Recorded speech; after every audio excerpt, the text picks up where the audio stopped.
En esta parte del programa quiero darle la bienvenida a la fiscal general de Venezuela, Luisa Ortega Díaz. Está con nosotros. Esta parte es, digamos que, dentro del programa, un espacio que vamos a dedicar a la fiscal, y es un programa especial de NTN 24 y Noticias RCN. Fiscal, bienvenida, muchas gracias.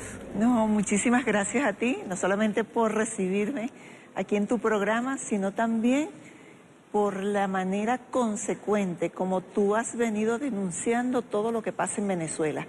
Por eso yo te quiero agradecer como venezolana, en nombre mío y en nombre de todo el país. Gracias, fiscal. Gracias de verdad y gracias por estar con nosotros. Yo quisiera comenzar precisamente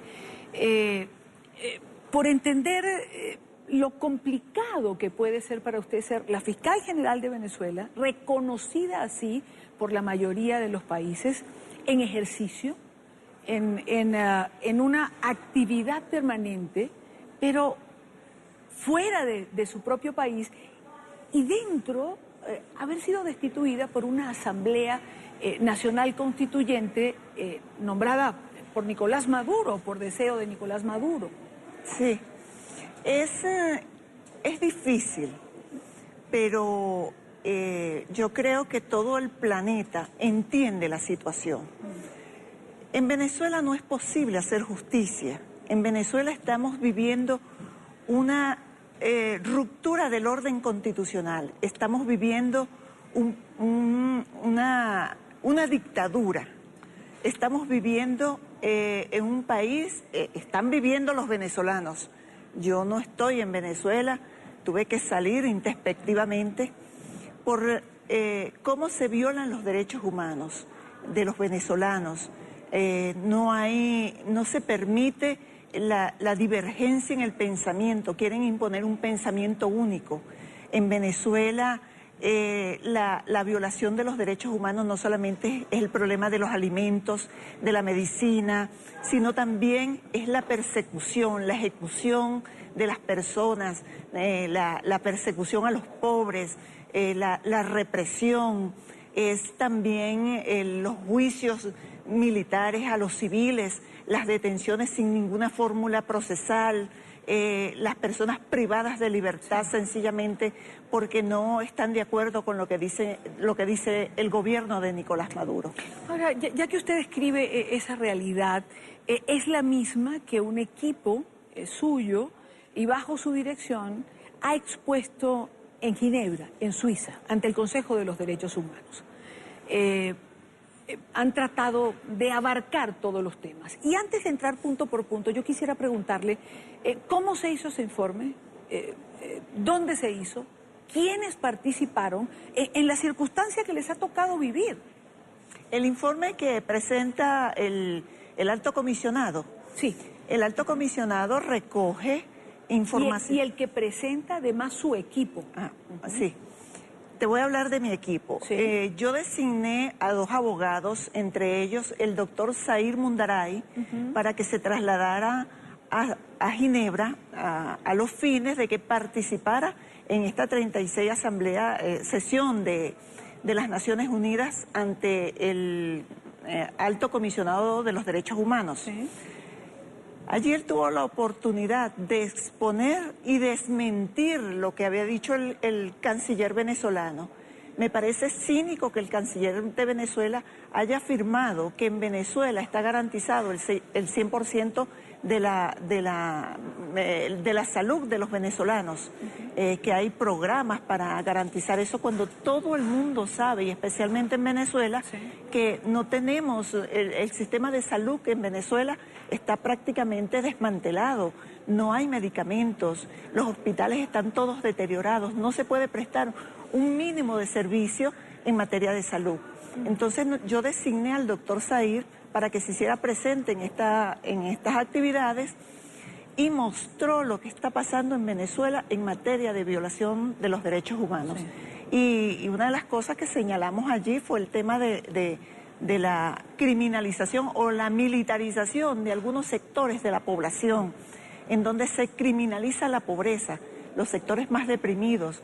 Y en ese marco fue que se ejecutaron las OLP. Yo no sé si tú recuerdas aquellas operaciones para la liberación del pueblo. Claro, es que yo creo que en este punto, este informe que se presenta allí hace una denuncia que hasta ahora, y con esa claridad, yo no había tenido la oportunidad de verla. Es decir, allí se dice que en el marco de la operación Liberación del Pueblo, los cuerpos policiales ingresaban sin órdenes judiciales en horas de la madrugada en las casas de los sectores más deprimidos. Separaban al grupo familiar y aquel que parecía sospechoso era ejecutado. Sí. Es decir, estamos hablando de ejecuciones extrajudiciales en Venezuela. Sí, correcto. 505 ejecuciones registramos nosotros en el informe de las OLP desde el 2015 hasta 2017. Y no solamente eso, despojaban a las personas de sus viviendas, los sacaban de la vivienda y las destruían, les robaban las propiedades. O sea, era una manera de exterminar a aquella población, aquel sector de la población. Ahora, ¿cómo se puede pensar, fiscal, en exterminar la pobreza dentro de un gobierno que se dice protector de los pobres?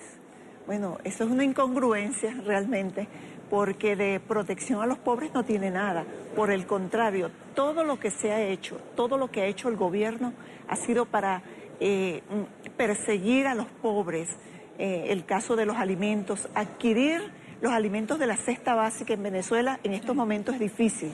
El sueldo no les alcanza para ello.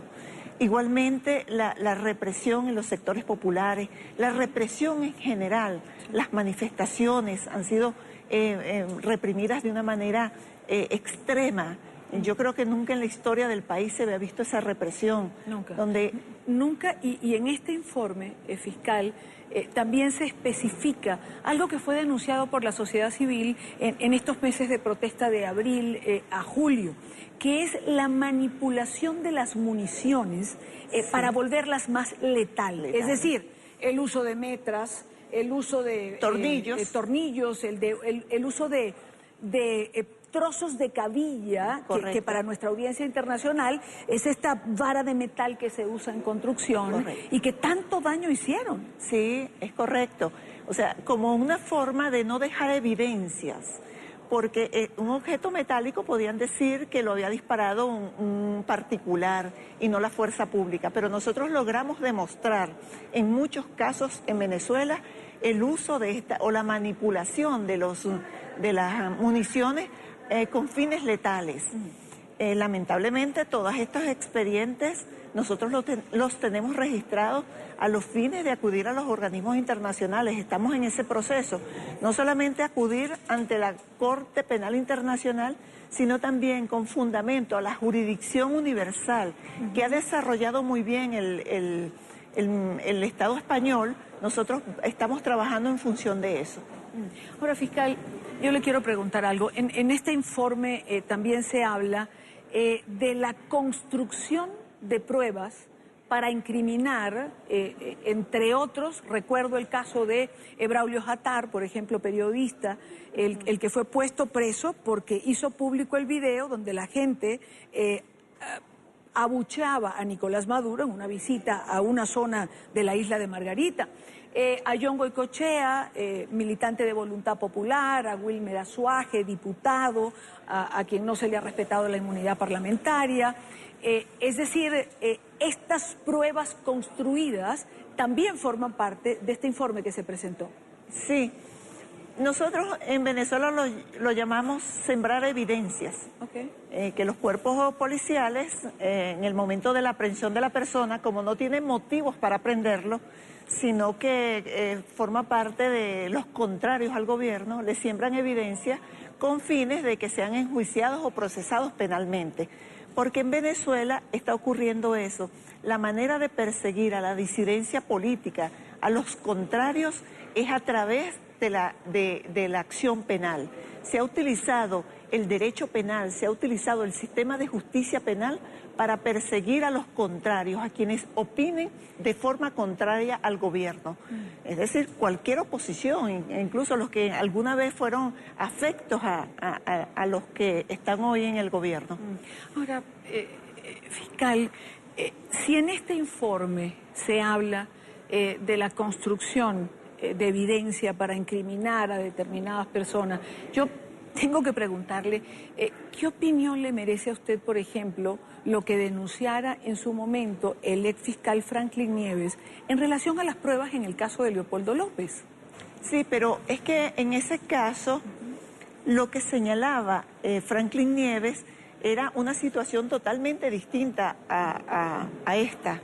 Fíjate que en el caso de este ciudadano, el que fue procesado, el Ministerio Público es procurador de las evidencias. El Ministerio Público es el que procura recolectar todo ese marco de pruebas que lo evalúa un juez. Es al juez a quien le corresponde, en definitiva, decidir si todo ese marco o ese cúmulo de evidencias que presenta el Ministerio Público llenan los extremos legales y si son ciertamente sirven para comprometer la responsabilidad de la persona que se está procesando. Y allí hubo todo ese proceso. Y yo de verdad en ese momento lamenté porque siempre tuve la mejor opinión de este abogado, que lo dijera luego, no lo planteara en el tránsito del juicio. Claro, hubiese sido bien interesante porque de pronto se hubiese abierto un debate y nos hubiese permitido a lo mejor ver algunas cosas que no vimos. Estoy aquí elucubrando, pero qué interesante hubiese sido eso. Lo manifesté en su oportunidad. Ahora, esto me recuerda algo. Tuve la oportunidad de ver hace unos días una entrevista que le hacía Aristegui, la periodista mexicana. Y ella le decía o le preguntaba si usted se había equivocado en el ejercicio estando al frente del Ministerio Público y usted le contestó, pues seguramente, y si tengo que pedirle excusas a alguien en algún momento, no tendré problema en hacerlo. Recuerdo que Aristegui le preguntó, ¿usted le pediría disculpas a Leopoldo López? Usted dije, no estaba pensando precisamente en ese ciudadano. Yo le pregunto, ¿en quién pensó? Si usted en algún momento piensa que hubo un error o le pide disculpas a alguien, ¿a quién se le viene a la cabeza? Sí, fíjate, extraordinaria periodista tanto como tú y muy educada. Yo pensé en un caso que me impactó mucho, te lo voy a hacer referencia a ti. En alguna oportunidad yo salgo a la plaza que está frente al Ministerio Público, la sede principal, y me encuentro una señora y me dice que su hijo está privado de libertad por un tema que le encontraron con drogas. Inmediatamente cuando subo, yo pido el expediente o pido la información y resulta que el muchacho lo detuvieron con 1 gramo de cocaína y ya tenía 3 meses privado de libertad. Me pareció aquello inaudito porque 1 gramo de cocaína se entiende que es para el consumo, es la dosis de aprovisionamiento, vamos a decir así. Dosis personal en algunos países. Sí. Claro. Entonces, inmediatamente yo dije, mira, pero es que aquí estamos siendo injustos. Esto no puede ocurrir. Mira, me impactó tanto que yo misma llamé a la señora. Mire, señora, está pasando esto. Eso fue un error. Mire, yo quiero ofrecerle disculpas. Esto no puede pasar. La justicia no puede ser de esa manera. La señora muy contenta y sorprendida que yo misma lo hubiese llamado. Pero inmediatamente pensé fue en ese caso. Y ocurre que se pueden cometer injusticias como esta. Claro. En esos casos yo le dije, mire, le ofrezco disculpas. Y a todo aquel que yo le tenga que ofrecer disculpas lo voy a hacer, siempre lo he hecho. Ha ocurrido en el trabajo, en lo personal, en mi relación con mi pareja, claro, mi esposo. Y le digo, mira, perdóname, me equivoqué. Pero no tengo esos escrúpulos de hacerlo, porque además eso es de madurez, ¿verdad? Ahora, señora fiscal, ¿en qué momento todos tenemos un punto de quiebre? ¿En cuál fue el momento de quiebre entre usted y el madurismo, por calificarlo de alguna manera, o en esta etapa de todo lo que se considera como la revolución bolivariana? O sea, ¿en qué minuto usted se planta y dice, no puedo seguir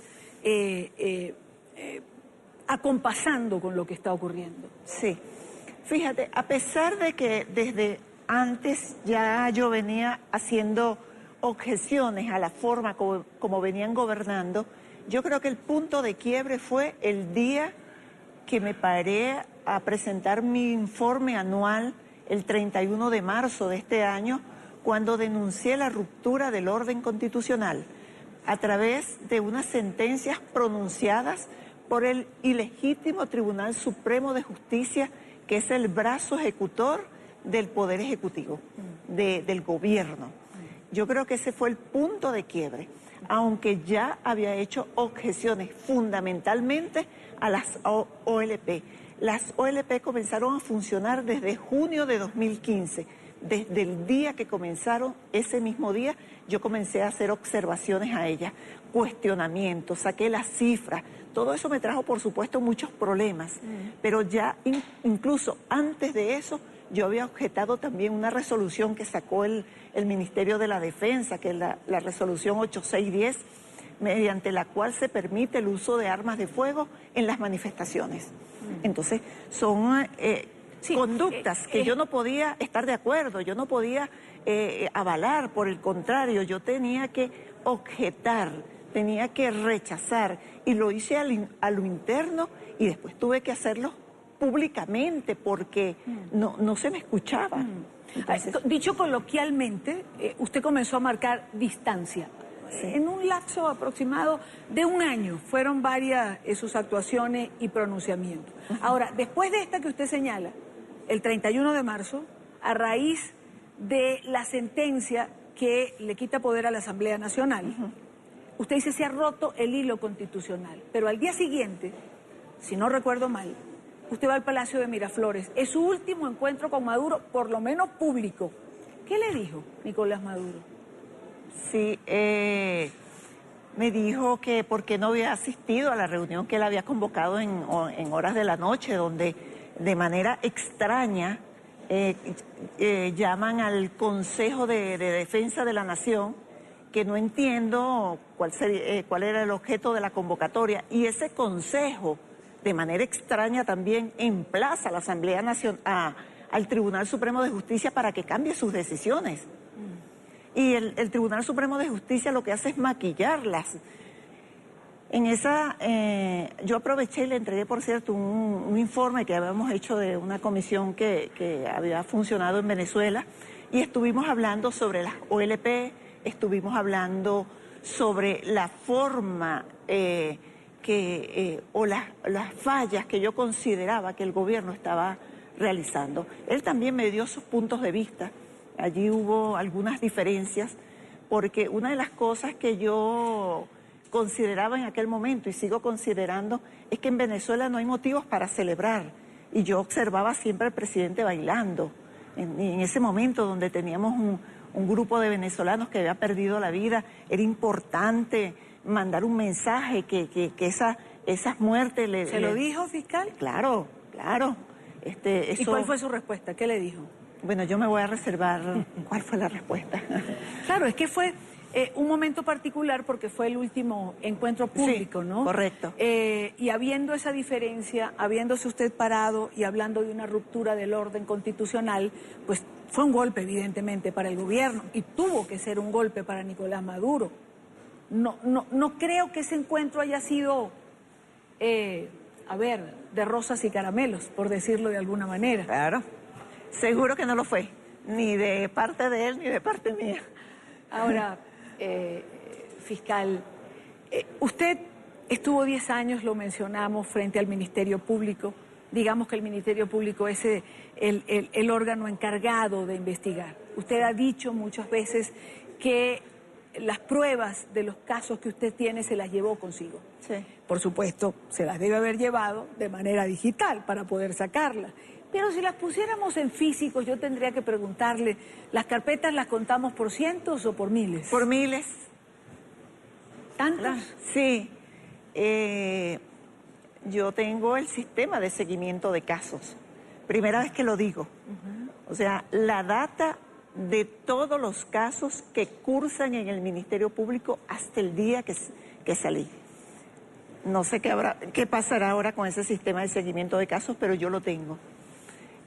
Allí se registra toda la información de la investigación, quién es la víctima, quiénes son los imputados, cuáles son las diligencias que se han practicado. Pero además yo digitalicé y certifiqué algunos en especial que son de impacto ante la colectividad y que además son los que han hecho más daño al país, porque todas las calamidades que tiene Venezuela en este momento son productos de la corrupción.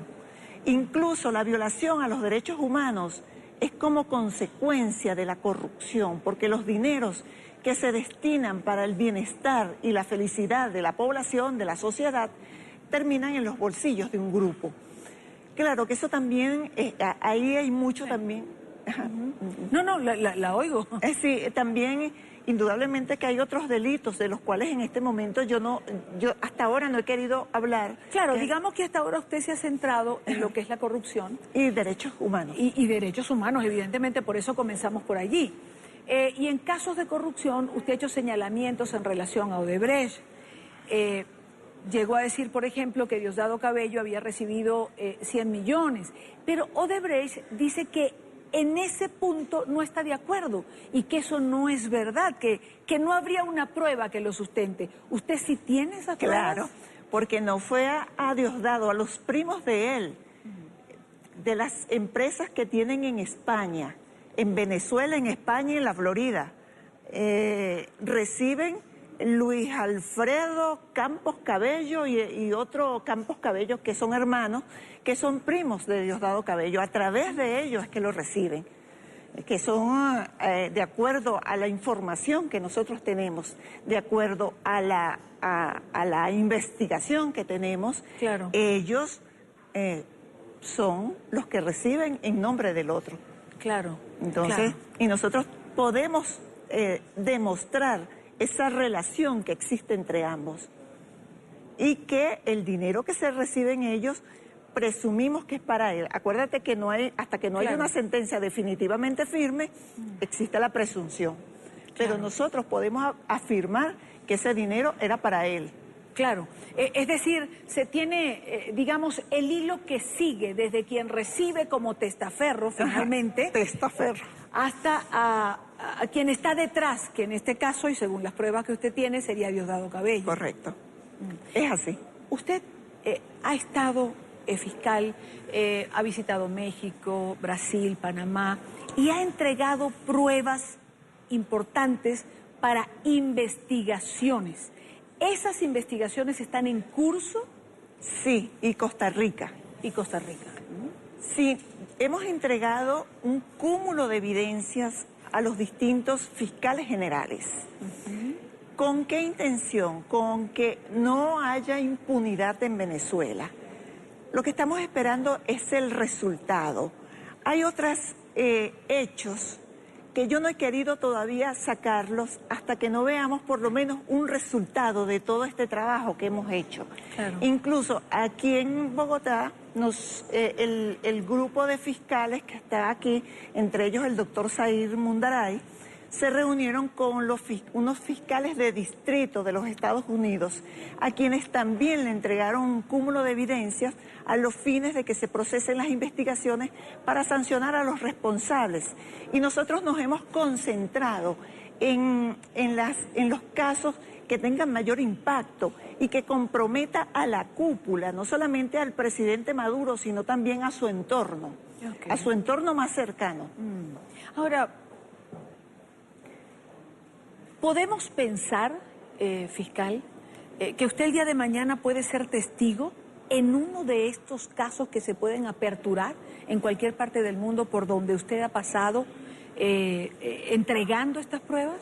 Mira, de verdad que no sé si pudiera ser testigo, porque acuérdate que yo no soy la que presencié los eventos. Claro. Yo soy la que recolecté las evidencias. Okay. O sea que es una situación distinta. Acuérdate que el testigo es aquel que presenció el hecho, que referencialmente conoce el hecho, no el investigador. Claro. Es decir, usted sería colaboradora en los procesos que Exactamente. se hacen. Okay. Claro. Y hay creo que también lo mencioné con con Aristegui el tema de la Convención de Palermo contra la delincuencia organizada. Sí. Todos estos hechos que hasta ahora yo he denunciado involucran a varios países y perfectamente pudiera aplicar aquí la Convención de Palermo. O sea que cualquiera de los países puede perfectamente investigar estos hechos. Yo quiero hacerle una pregunta ahora que hablamos de todo esto, pensando en la línea de tiempo. ¿Usted alguna vez tuvo la oportunidad de hablar con el presidente Chávez sobre la corrupción? Muchísimas veces. Y sobre el tema de los derechos humanos también. ¿Y cuál era su visión?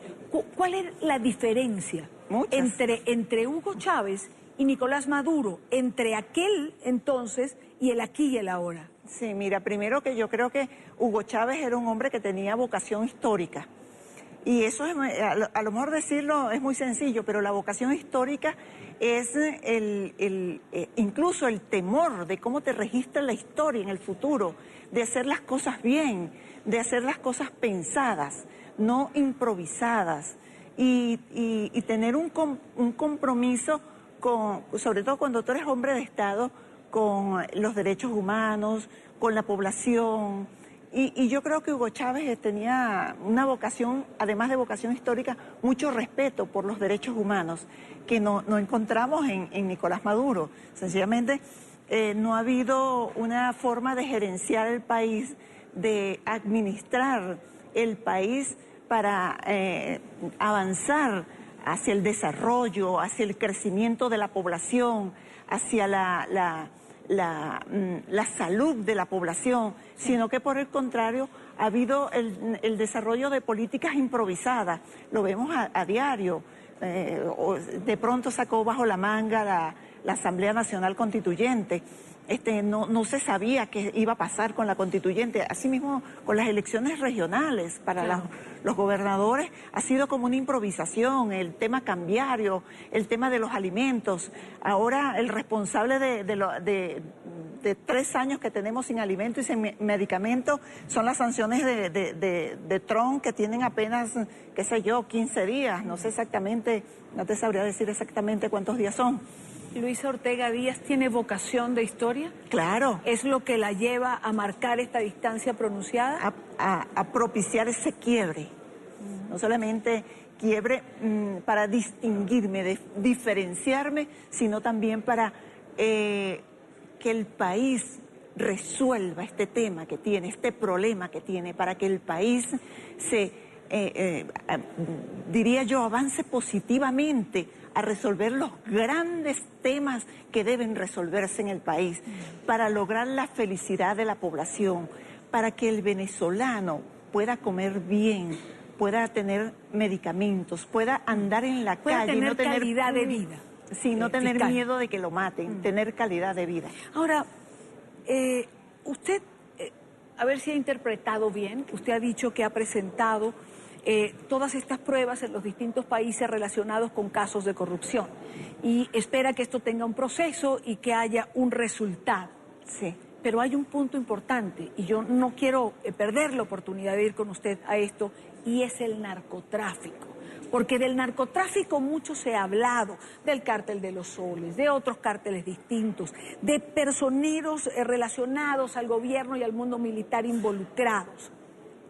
En su dossier, en esa carpeta inmensa que a su vez tiene muchas pequeñas carpetas dentro, ¿el tema narcotráfico ocupa un lugar importante? Muy importante. Oportunamente voy a empezar a sacar la información y los casos que tengo sobre narcotráfico en Venezuela. Yo quería antes quemar algunas etapas, sobre todo presentar la denuncia que tengo prevista ante la Corte Penal Internacional. Ahora también ya he comenzado a articular con algunos, el fiscal general de España y algunas otras autoridades para el tema de los derechos humanos. Luego de presentado eso, voy a presentar la información o voy a mostrar la información que tengo sobre narcotráfico en Venezuela. Pruebas, a su juicio, contundentes, con vinculaciones claras y precisas, aunque no hablemos de nombres, pero digamos, relaciones que pueden establecerse de manera clara? Claro, sí, pero no te voy a dar en este momento los nombres. Ya lo sé que no me los va a dar, pero el que diga que hay pruebas contundentes es bastante información. Lo tenemos.